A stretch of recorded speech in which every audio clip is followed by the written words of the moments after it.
নমস্কার। তো আমার গল্পের আরেকটি ব্লগে আপনাদেরকে স্বাগত।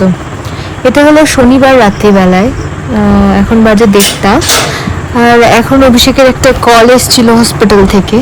তো এনআইসিউতে একটা পেশেন্ট হঠাৎ করে একটু খারাপ হয়, যার জন্য ওকে এখন রাত্রিবেলায় যেতে হচ্ছে। অ্যাম্বুলেন্স এসছে নিতে, তো এখন এই কারণেই বেরিয়ে যাচ্ছে। তার জন্য ডেসি ওকে সি অফ করতে এখানে দাঁড়িয়ে আছে। প্রত্যেক দিনটাতেই এমন হয় যে যখনই ও রাত্রিবেলায় বেরোয়, জামা কাপড় পরতে দেখেও ঠিক বুঝতে পারে যে ওর পাপা এখন যাবে। আর ও একদম দরজা খোলার পর ওখানে দাঁড়িয়ে যাওয়া পর্যন্ত অপেক্ষা করে। ও চলে গেলে তারপর ও ঘরে ঢুকে যায়। আর এখানে ওর তারপরে সে অত্যাচার শুরু হয়, কখন পাপা আসবে তারপরে ঘুমাবে, তার আগে অব্দি ও ঘুমোয় না। আর এখানে ডেজির জন্য আমাকে একটা বেডশিট সবসময় পেতে রাখতে হয়, না হলে ওর প্রচন্ড যে মানে লোমগুলো ওঠে সেগুলো বেডের উপর পুরো পড়ে থাকে, যার কারণে আমাকে একটা এক্সট্রা বেডশিট এখানে পেতে রাখতে হয়।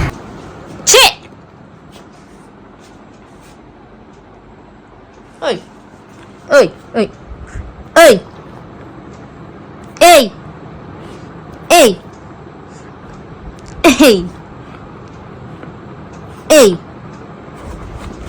নো মাম্মাম এই दो दो दो दो मुझे दो दो दो इधर दो दो दो इधर दो दो मुझे दे दो। क्या लिया तुमने? पूछ मत हिलाना। दो दो दो चुटकुली आउच।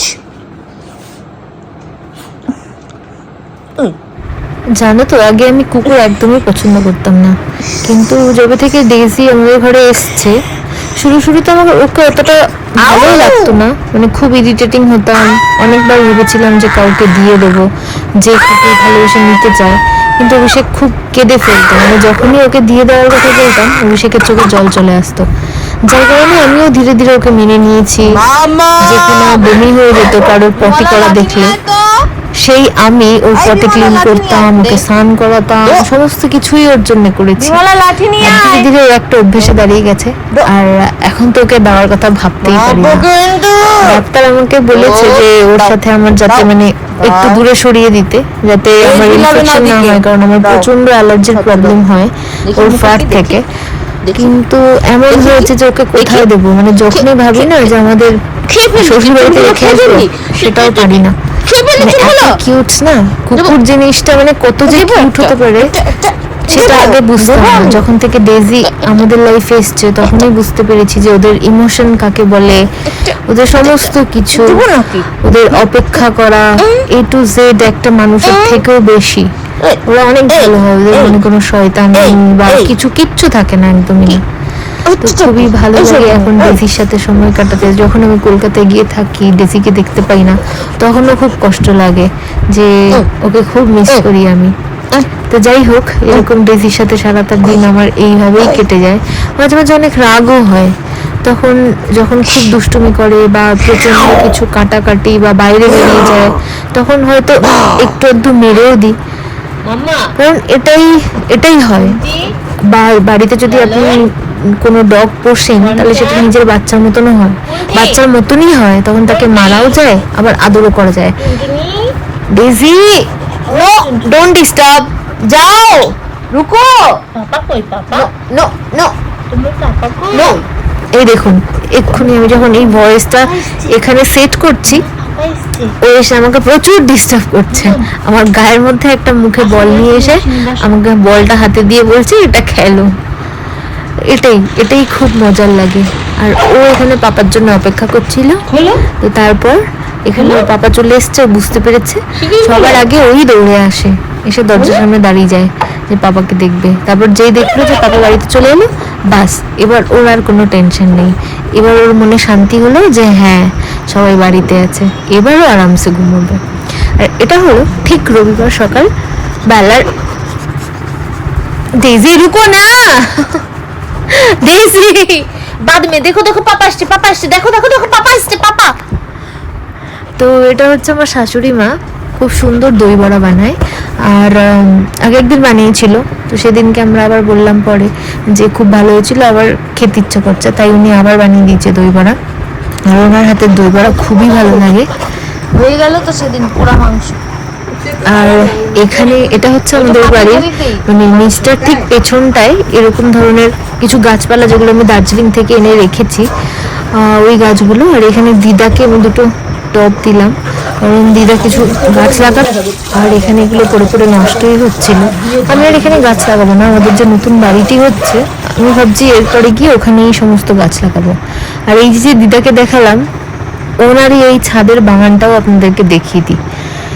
এখানে এত সব ফুলের গাছ, সব এই দিদা, ওনার 85 বছর বয়স, কিন্তু এই বয়সেও এসে এত বাগানের নেশা যে উনি বড় বড় এরকম মাটির টব টেনে টেনে সবজি পচিয়ে সমস্ত কিছু করে। আর প্রত্যেকটা গাছে অনেক করে ফুল ধরায়, ওটা দেখেও ভালো লাগে। আমারও গার্ডেনিং খুব ভালো লাগে, কিন্তু আমার অ্যাকচুয়ালি এখন জায়গা নেই না, যার কারণে আমি অপেক্ষায় আছি যে আমাদের বাড়িটা কবে তৈরি হবে, আর তারপরে গিয়ে ওখানে আমি অনেক গাছ লাগাবো, মনের মতন একটা বাগান বানাবো। আর ওইদিকে নিচের থেকে শুনতে পাচ্ছি চিৎকার চেঁচামেচি, কারণ ডেইজি আমাদের ঘর থেকে বেরিয়ে গেছে। এবার আমাকে ছুটতে হবে এখান থেকে, কারণ ডেইজি না হলে বাইরে বেরিয়ে যাবে। আর ও একবার যদি বাইরে বেরিয়ে যায় তাহলে ওকে ধরা ভীষণ কষ্টকর হবে। আর আমাদের জাস্ট সামনেই একটা ডোবা টাইপের একটা বাগান টাইপের আছে, যেখানে এখন বর্ষার জল জমে আছে আর প্রচুর সাপটা পেয়েছে, যার কারণে ওখানে যাওয়া একটু পসিবল কম হয় আর ভয়ও লাগে আমার কাছে। আর এই আমার মহারানী চলে এসছে, ওকে বুকে বুকে ঘরে ঢোকাতে হচ্ছে। নিচে যদি একটা ভালো গেট সিস্টেম থাকতো বা আমরা যদি একাই বাড়িতে থাকতাম তাহলে আমি ওকে একটু ছেড়ে রেখে দিতে পারতাম, কিন্তু আমাদের এই ডিজিটা একদমই ভদ্র নয়, যার কারণে ও যদি নোংরা পায় ও গিয়ে সেগুলোই খেতে থাকে, যার কারণে ওকে খুব ভালো করে রাখতে হয়। আর ওগুলো উল্টাপাল্টা খাবে, তারপর ওকে ডাক্তারের কাছে নিয়ে যেতে হবে। আর এই আমাদের অবস্থা, নর্থ বেঙ্গলে এত বৃষ্টি, যার কারণে আমাদেরকে ঘরের মধ্যেই কাপড় শুকানোর ব্যবস্থা করতে হচ্ছে।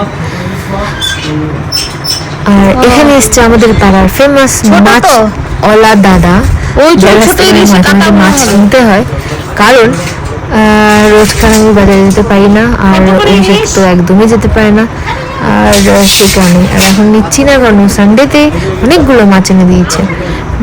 যাই হোক, আর এই যে দিদিকে দেখলেন, ইনি আমাদের বাড়ির অপোজিটেই, এই যে বাড়িটা দেখা যাচ্ছে এই বাড়িরই, উপরে যাচ্ছে দিদিদের ঘরে। আর আমি দাঁড়িয়ে ইলিশ মাছের নাম জিজ্ঞেস করছি, বাট এখানকার ইলিশগুলো একদমই খেতে ভালো নয়। আর এই আমার মহারানী, এবার মহারানীকে নিয়ে এসেছি এখানে স্নান করানোর জন্যে। আর এসে যেই দেখেছে মহারানী বাথরুম ঠান্ডা, জল ওর মধ্যেই শুয়ে গেছে। ওকে যা কষ্ট করে স্নান করানোর জন্য আনতে হয়, মানে ও জানি না ও কি করে বুঝতে পারে যে আমি ওকে স্নান করাবো। আর এই দেখুন ও স্নান করানোর অবস্থা, যা অত্যাচার করে। ওকে ওর বেডে দিয়ে দিয়েছি যাতে ওর কোনো প্রবলেম না হয়, নিজের বেডে করে নেবে, তারপরে এই বেডের কভারটা পাল্টে দিলে ব্যাস আমার কাজ শেষ। এবারে আমিও স্নান টান করে তারপর খাওয়া দাওয়া সেরে নেবো। আর এখানে আজকে আমাদের বাঁধাকপির ঘন্ট, কচু দিয়ে চিংড়ি, এই সমস্ত ডিশ হয়েছে। যাই হোক, এই ব্লগটা যদি ভালো লেগে থাকে তাহলে একটা লাইক করে দেবেন, শেয়ার করবেন, কমেন্ট করবেন, আর আপনারাও ভালো থাকবেন আর সুস্থ থাকবেন। Tata, bye bye.